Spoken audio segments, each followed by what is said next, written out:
కాదంబరి జత్వాని కేసులు ఎట్లయితే తప్పుడు ప్రచారం చేశారో అమూల్ మీద అంతే తప్పుడు ప్రచారం చేశారు.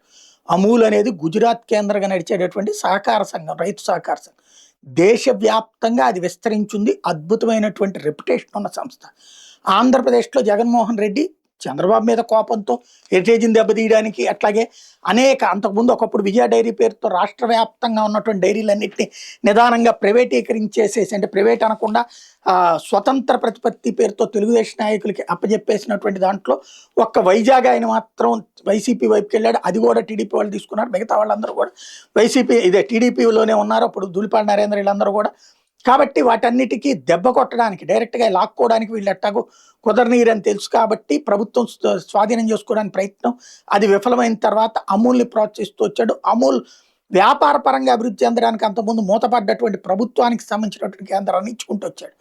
అయితే ఆ అమూల్ మీదన విష ప్రచారం చేసుకొచ్చారు అప్పట్లోనే తెలుగుదేశానికి అనుకూలంగా ఉండే మీడియా. అలాగే కోర్టుల ద్వారా దానికి అందనీయకుండా చేశారు. ఈ ప్రభుత్వం అధికారంలోకి రాగానే అమూల్ని శాంతం, దానికి ఇచ్చినటువంటి కాంట్రాక్ట్లు కూడా రద్దు చేశారు. వాస్తవంగా కేంద్రంలో ఉన్నది భారతీయ జనతా పార్టీ, అమూల్ అనేటటువంటిది బీజేపీ వాళ్ళది అన్నటువంటి ప్రచారం కూడా అంతకుముందు చేశారు. బట్ బీజేపీతో జట్లో ఉండగానే అమూల్ని పక్కన పెట్టగలిగారు చంద్రబాబు నాయుడు.